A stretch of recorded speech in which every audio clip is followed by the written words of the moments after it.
Assalamualaikum warahmatullahi wabarakatuh.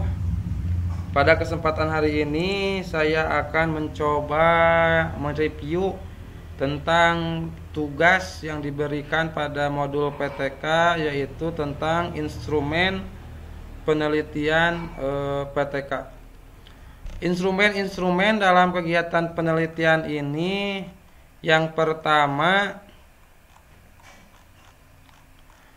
adalah lembar observasi kinerja guru dalam menyusun rencana pelaksanaan pembelajaran. Sebagaimana ketahui, dalam PTK yang diteliti terdiri dari 3 aspek. Yang pertama aspek perencanaan, kemudian aspek proses, dan yang ketiga aspek hasilnya. Untuk meneliti lembar observasi perencanaan, saya membuat lembar observasi untuk kinerja guru dalam penyusunan rencana pelaksanaan pembelajaran ataupun RPP, yang terdiri dari 12 poin, dari mulai identitas sekolah sampai dengan penilaian hasil pembelajaran.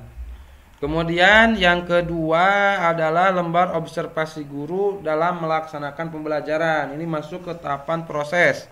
Aspek yang dinilai yaitu pendahuluan, kegiatan inti, dan penutup. Kemudian yang ketiga adalah lembar observasi hasil daripada peserta didik. Nah, ini outputnya ataupun hasilnya, yang mana terdiri dari indikator, 6 indikator,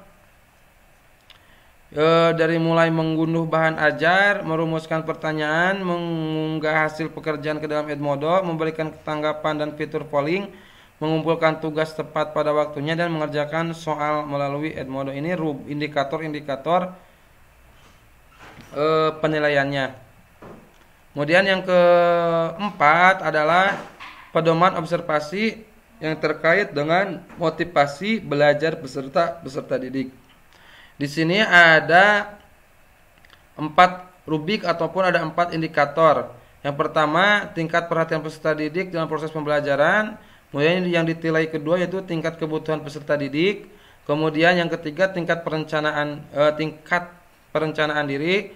Kemudian yang keempat adalah tingkat kepuasan terhadap proses pembelajaran. Untuk lebih jelasnya, di sini saya membuat rubrik penilaian motivasi. Yang mana yang pertama, aspek yang dinilai adalah tingkat perhatian peserta didik dalam proses pembelajaran. Di sini ada kriteria B, C, K. B itu mewakili baik dengan skor 3, kemudian C cukup dengan skor 2, dan K kurang dengan skor 1. Untuk yang pertama, yang terkait dengan tingkat perhatian peserta didik, kriteria yang pertama itu memperhatikan peserta didik mengikuti proses pembelajaran ketika menggunakan Edmodo. Kemudian yang kedua, memperhatikan kegiatan pembelajaran namun kurang efektif dalam menggunakan Edmodo. Yang ketiga, siswa tidak memperhatikan serta tidak mengikuti proses pembelajaran. Kemudian tingkat kebutuhan peserta didik. Yang pertama, peserta didik memiliki rasa senang dan kesiapan belajar dalam proses pembelajaran. Kemudian yang C-nya, yang cukup, memiliki rasa senang, semangat, hanya saja kurang atau belum memiliki kesiapan mengikuti proses pembelajaran. Kemudian yang kurangnya, yang kriteria kurang itu adalah tidak semangat dan kurang siap dalam mengikuti pembelajaran.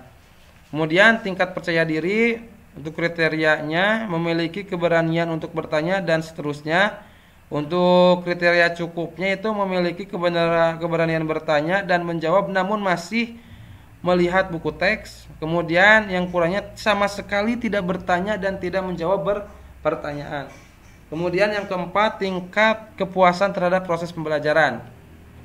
Peserta didik selalu mengerjakan dan mengumpulkan tugas dalam Edmodo tepat waktu. Ini klasifikasi ataupun kriteria yang baik. Kemudian mengerjakan tugas namun kurang ataupun tidak tepat waktu. Yang kurang sama sekali tidak mengerjakan tugas tersebut.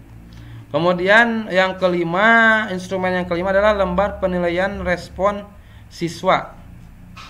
Nah, ini untuk mengetahui bagaimana respon siswa ataupun bagaimana isi hati mereka ketika pembelajaran menggunakan Edmodo. Di sini saya membuat 10 pertanyaan. Yang pertama, bagaimana pendapat Anda jika proses pembelajaran menggunakan media Edmodo diterapkan di kelas dan seterusnya. Nah, mungkin itulah instrumen-instrumen yang saya buat guna mendukung penggalian data terkait dengan penelitian tindakan kelas, yaitu penggunaan aplikasi Edmodo dalam meningkatkan hasil belajar peserta didik pada mata pelajaran pendidikan agama Islam, pokok pembahasan kepedulian umat Islam terhadap jenazah. Sekian yang dapat saya paparkan. Mohon maaf apabila ada kesalahan. Hadanallahu wa iyyakum ajmain. Wassalamualaikum warahmatullahi wabarakatuh.